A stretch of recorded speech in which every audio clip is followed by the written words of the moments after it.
We recently took a day trip deep into the Arizona Strip toward the Grand Canyon, starting from River Road in St. George, Utah. Today is a beautiful morning for an adventure. Look at that sunrise. It was 7 a.m. and the sun was just coming up, and nature was putting on the most beautiful display of colors. Okay, this is so cool. Look at the tips of the mountains. Over there. Almost immediately upon entering the Arizona Strip field office area, we were greeted by signs that set the tone for what lay ahead. As if that wasn't enough to make a Sunday casual driver turn around, a second sign followed with a bold warning at the top. High clearance 4x4 conditions ahead.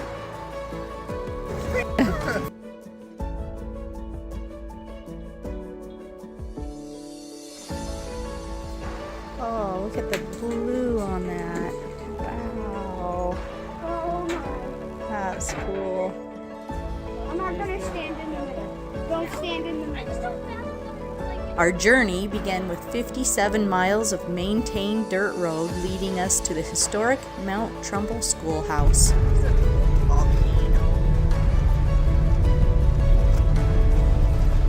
From there, conditions quickly worsened as we picked our way through high desert junipers on muddy roads, opening and closing multiple cattle gates along the way.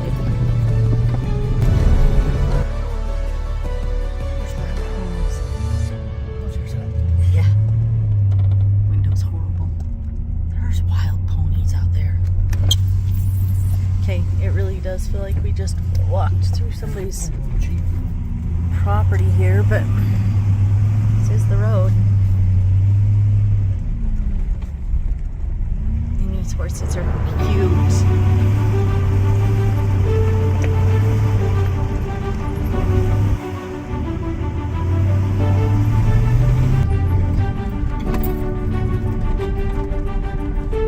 Another gate. And the official gate opener.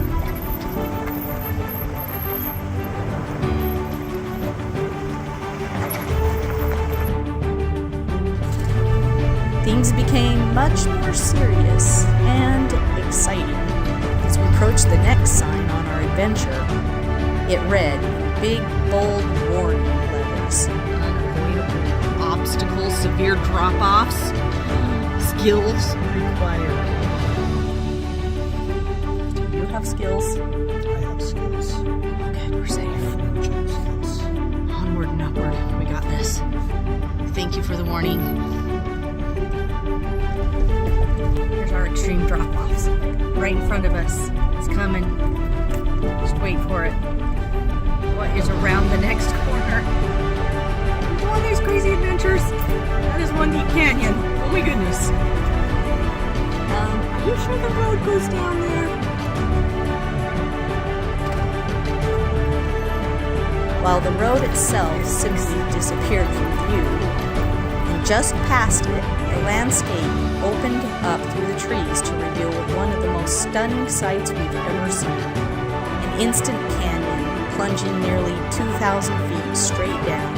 At the bottom of this white-knuckled descent, we reached Parashant Canyon. From here, the road continues into what is known as the middle bench of the Grand Canyon, a remote and rarely seen section of this iconic landscape.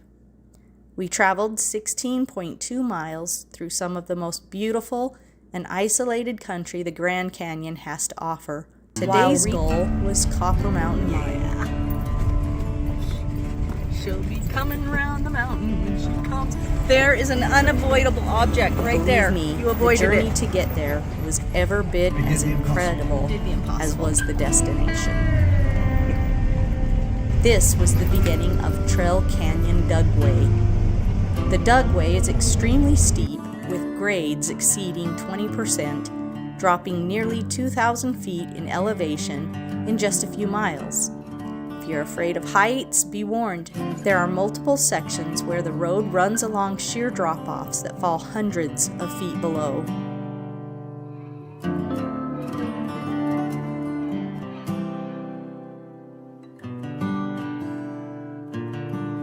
Road not maintained. extreme terrain, unavoidable obstacles, severe drop-offs, 4x4 vehicle, and advanced driving skills required. Use at your own risk. This felt less like a warning and more like a dare.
Don't you be afraid, everything will change. You and me jumping on me.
Get a sledgehammer.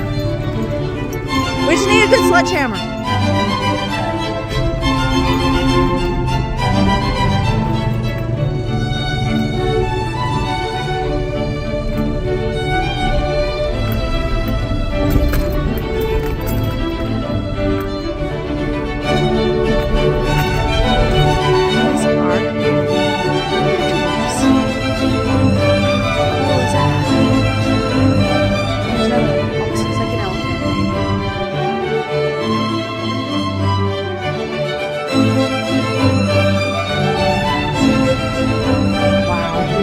Driving and we're like, those petroglyphs, so cool. I bet if we walked around that rock you might see more.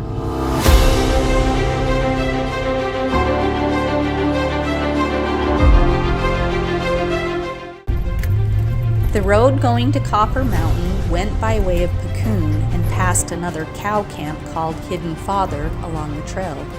The road came up on top of the mountain a good deal further north than the Grand Gulch Trail.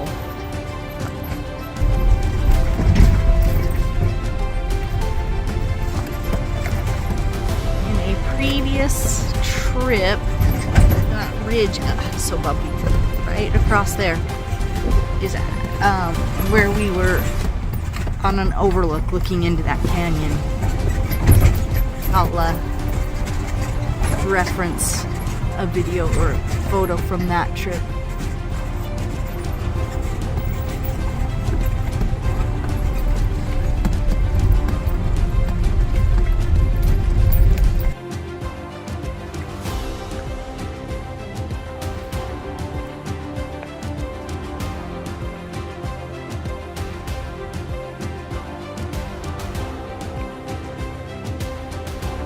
far down that is.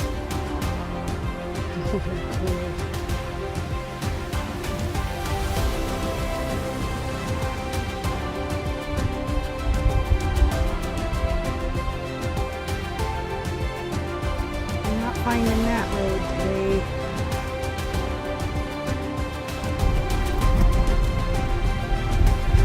Yep, this is a road. Having walked down this road to the mine, Billingsley is certain much of the miner's time must have been occupied just maintaining the road to be passable by horse, even more for a wagon or a truck.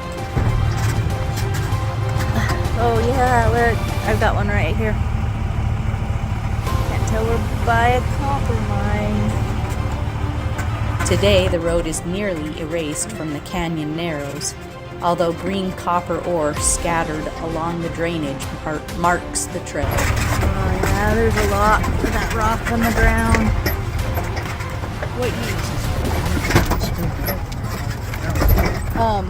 What year do we know of this copper mine? Papers had dates from like 1880 something, I want to say, to 1940 was the last time anybody worked this. Yeah, I'll have to do some research. And By 1890, prospectors had explored virtually every side canyon in the Grand Canyon. I see something up there. One interesting prospect that seemed to pay off for a while was the Copper Mountain Mine. The prospect was located April 10, 1875, on a breccia pipe in the Esplanade sandstone southwest of Mount Trumbull. The mine is extremely isolated even today. A 100-mile trip along a very poor dirt road is necessary to reach the mine from the nearest settlement of St. George. There's Dixie. I saw Dixie carved on the rock back there. Maybe a date. The last dozen miles down Mule Canyon can take 3 hours on a good day.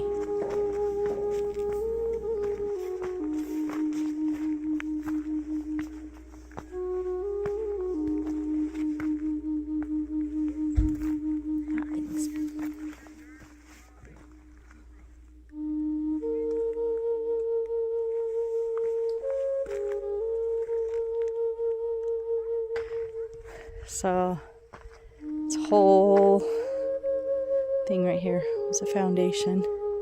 Obviously a fairly big building right here that's collapsed. That's the rock wall that we could see when we drove in.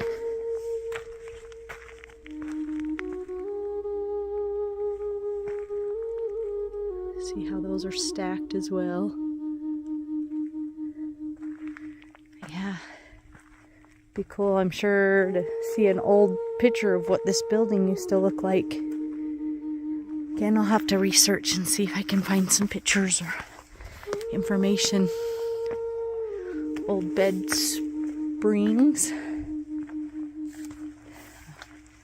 I was hoping Dixie W. March.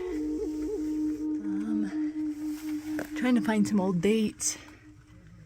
That's 2016 too. I was hoping those would be older, unless it's 1916. There's Elroy. Hard to tell if there's a date on it. There's more glass. Yeah, I don't see any dates. This iconic rusted truck wreck is a popular photography spot located at the site of Copper Mountain Mine in a remote canyon in Parashant National Monument, Arizona.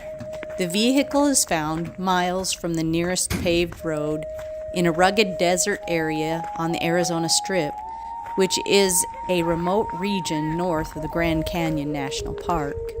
Let's go see this van over here. Apparently has leather on the seats still. The The side of the truck still has faded lettering for American Floor Sanding Corporation, phone 73191 painted on it.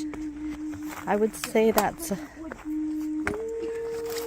you look right in here, you can see it better on the other side, but there's like still a leather chair. If you come over here. The truck is a vintage model, likely from the Okay, let's go mid-20th inside. century or earlier. Its exact story is unknown, but it is an artifact of the defunct Copper Mountain mine, adding a historical element to the natural landscape. The mine itself is no longer active. Size tire.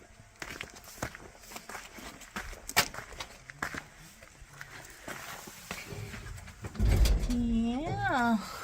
There might be a little birdie nest in here. Nope, maybe. Oh, hi, Josiah. Why are you on top of it? Very interesting.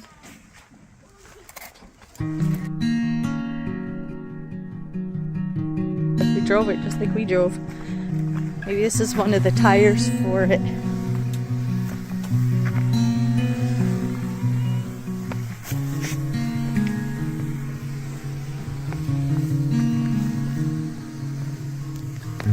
I want to see the actual mine.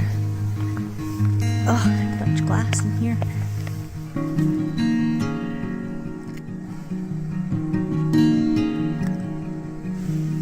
Rest in pieces.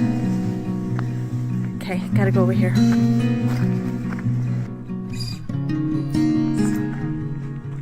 It's almost like this road is paved. Nature paved, that is. Assuming I'm heading in the direction of this mine. Sure, it's a pretty canyon. I hear them. I hear children down there. I think they found something else. Let's go check it out.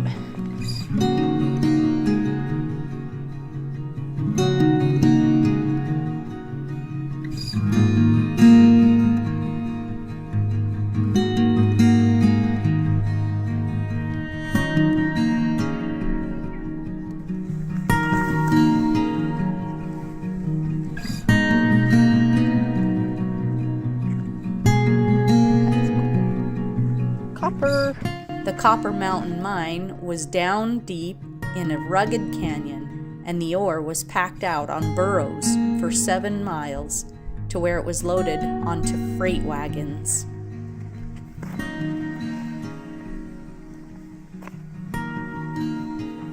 At times, there were 200 or 300 burros in a pack train. I'm sure it would have been quite a sight to see them strung out on the trail. Wonder how you can tell if there's copper in the ground. Look at that. That is so cool.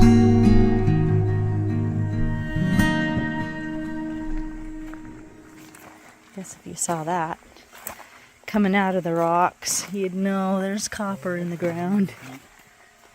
Like, just look at the color. Oh, that's cool. And the mine is right here. The ore from this property was very high grade, as nothing but the best of ore could be shipped, hauling it from this distance. Here's the actual mine. Hold on, babe. Okay, we're gonna climb up on top of this. And whoa. Yeah, that's pretty crazy down there.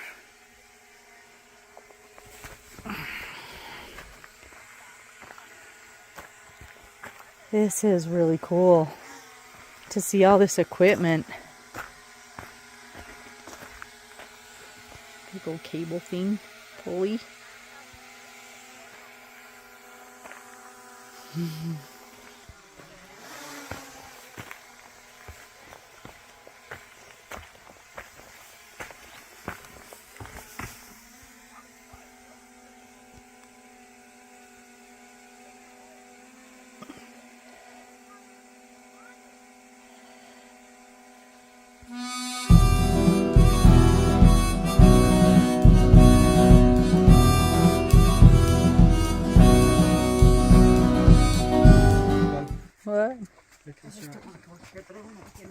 Oh, look at the blue on that.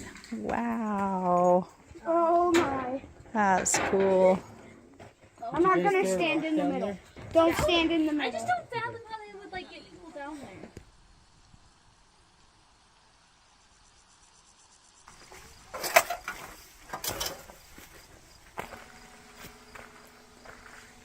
There's the really long ladder.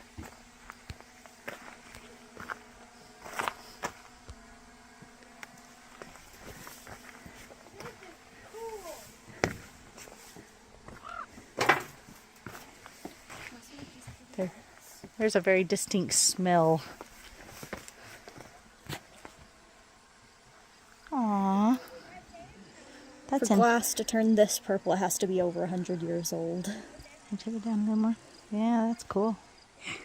It's an old place.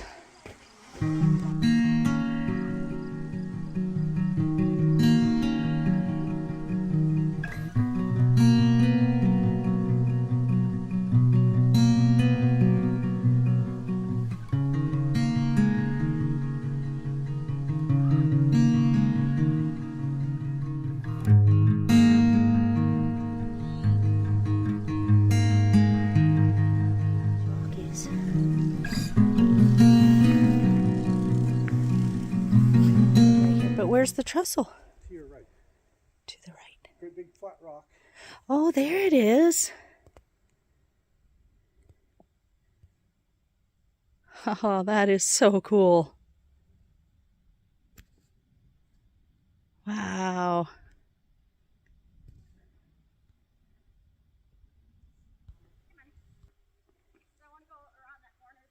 Okay, so, yeah. I'm standing on this point. Nice little drop off. There's a road. So, yeah, road kind of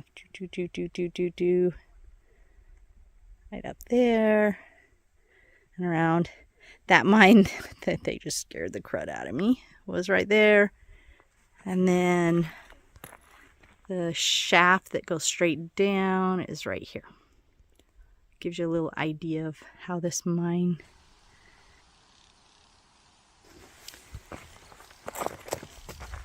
Just walking back and guessing this is a mine shaft, and probably that too. Might be hard to tell on the video, but if they've collapsed it in, then you wouldn't be able to tell, but it's definitely a tilling pile. I mean, this whole point is a tilling pile, and that's a hole. I'm just looking at the vein of copper. I'm sure that's what they would follow with their mines. Yeah. Especially that one right there. Check out this piece. It's got that blue and the green right together. Hold on. Hold it still for a minute. Let me focus. Oh wow, that's so cool. Hold on.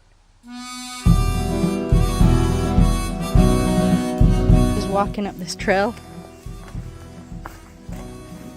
That is a blast mark. Tell how it like radiates out from that center point.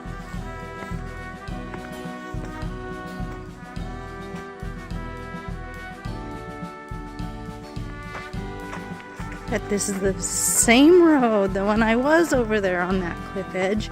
It's like, oh, look, there's a road on the other side. Little did I know it was a mine. Such cool, rich history. Hoping to get a view of the canyon here.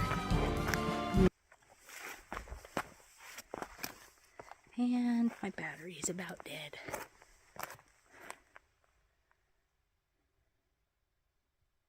Let go!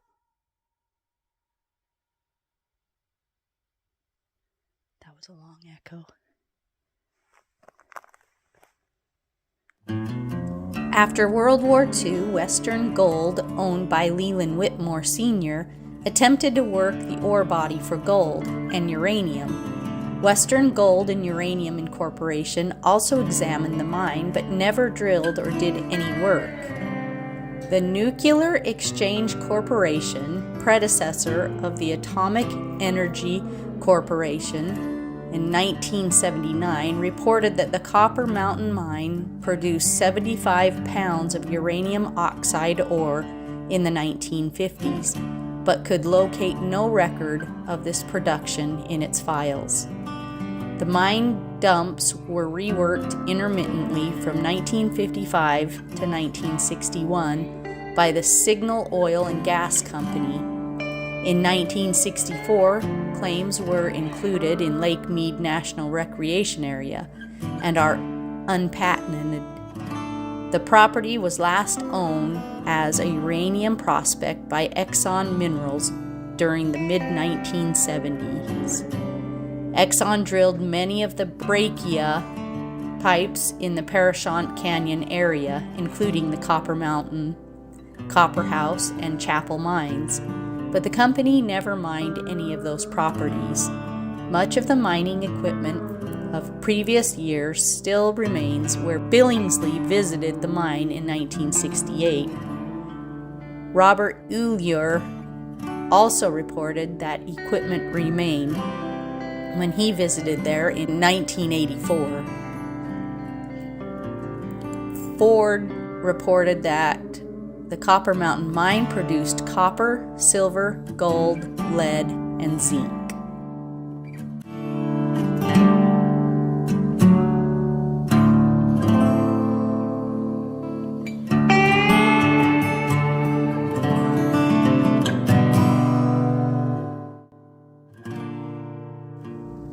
While much of this adventure was experienced from inside our vehicles, the mine itself was a different kind of journey. Walking through Copper Mountain Mine felt like stepping into a living museum, only instead of exhibits, there were echoes. It's hard not to wonder what life was like out here, working these mines, living this far from everything. It couldn't have been easy. Every tool, every supply, every day earned the hard way. Now all that remains is silence. Rusted machinery scattered across the ground, weathered remnants slowly returning to the earth. This landscape has held its secrets for a long time, and it still does. There are no signs or plaques out here, just iron, dust, and quiet reminders of a time long gone.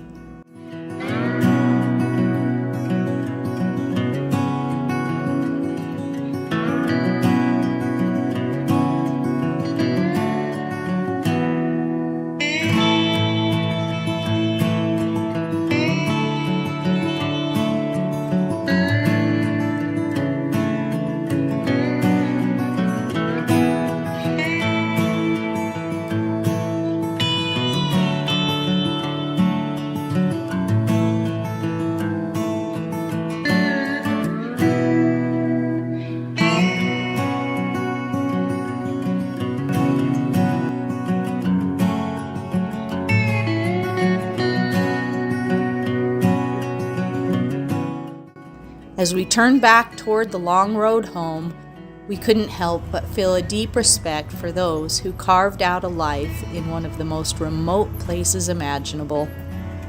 Some adventures aren't just about where you go, but about the stories that remain long after everyone else is gone.